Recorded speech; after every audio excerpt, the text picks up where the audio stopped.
Yeah, so I actually grew up in an underserved community, and for most of the time growing up when I was in my teen years, I could just see my fellow teenagers. They were either pregnant, and it was no surprise to see a 17-year-old with two kids at 17. And I really wonder what the issue was because it didn't make sense. It truncated the education.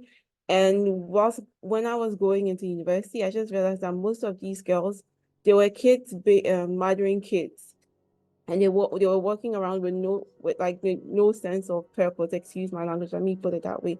So I decided that I could make a difference, and that is what birthed my I run a nonprofit, or a social enterprise, and that is what birthed it. And I realized that what exactly could we do out of the norm to reach these young people, because there are a lot of intervention programs within the community, but what makes it different? What could catch their attention and retain their attention?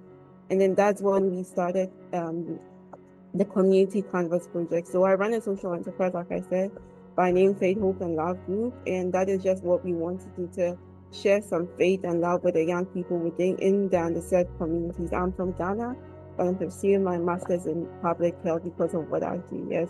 So the Community Canvas project is basically what I believe is a creative intervention to address issues facing young people, especially in terms of reproductive health, and also advancing body autonomy, that they can make the right decisions for themselves. So we look at using wall art, murals, to just attract community buy-in and to attract their attention to issues of reproductive health and adolescent empowerment. For before we go into the community, before we even do any artwork, I believe a lot in solutions for the people, by the people, and to also for it to be data driven. So when we before then we go into the communities to have a community survey. We have focus group discussions with the young people. We have questionnaires for the older generation, where we actually try to find out, even though we see the issue being teen pregnancy, do you believe there are underlying problems? What exactly do you believe the issues are? And then we categorize them based on the feedback, and then we have a co-creation session with a select members of the group. We figure out what story can we tell, what story can I put together in that artwork, and then we put the artwork together. Then we go into the community and painting of the artwork. But what we do, like I said, the main aim is to provide them with information and services, access to services. So whilst we're having the artwork, we have community members who join, we have the young people joining.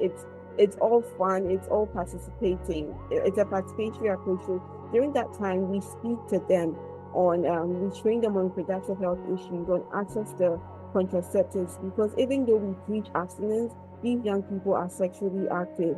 We give them capacity building as well in terms of leadership in some of the community schools. Yes. And this is one of the murals we did on teen pregnancy and drug abuse. This is what the community says they believe is the issue. So at the bottom left, you can see a draft sketch of what I did. It's it's it's an artwork or a draft of two students, a boy and a girl. The girl is pregnant. They are smoking, and it's actually giving them the alternative lifestyles they could pick up. They could go to school, they could work on family planning and contraceptives, and it was basically ending teen pregnancy and drug abuse. We were fortunate to get technical assistance from some organizations like the UNFP. They provided us with training materials and also some refreshment for the young teen mothers we were training. And these are some of the draft sketches I put together on female leadership on the bottom left. And we have on our right hand side, one on ending sexual and gender-based violence as well.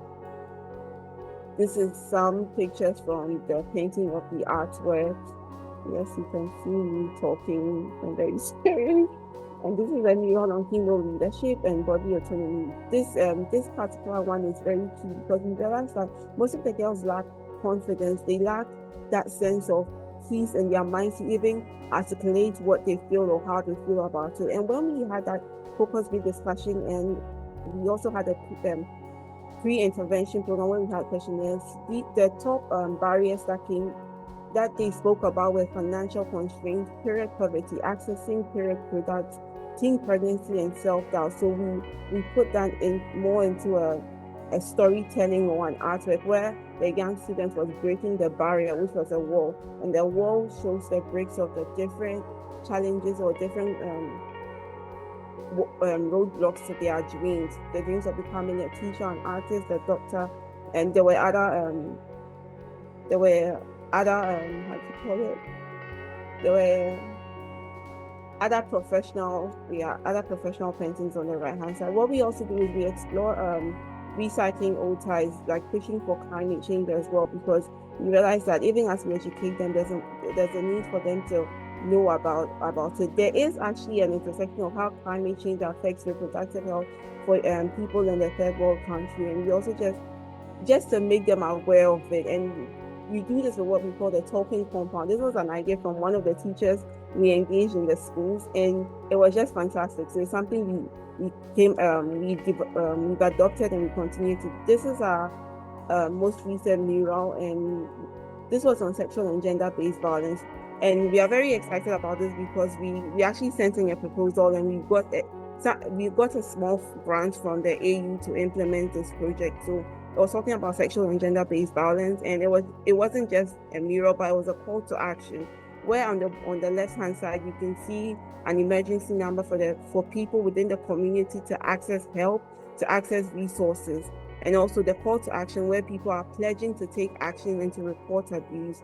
So this is one of the murals we work with. You could see the sketch with a prior presentation. We've reached over 50,000 people. This is estimated because we work in slum communities and we look at vantage points where there are schools, where there are markets, where there are public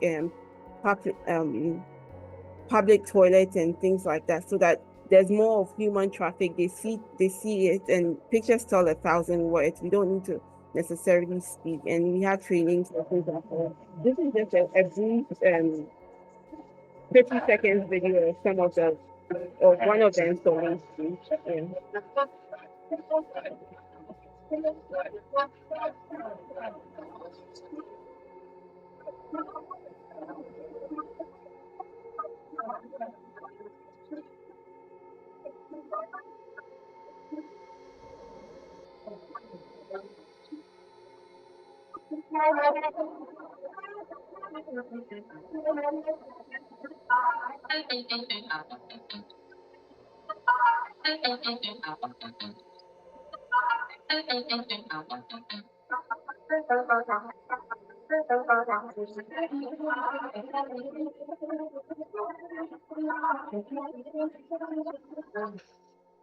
All right, thank you very much. And this is the end of my presentation.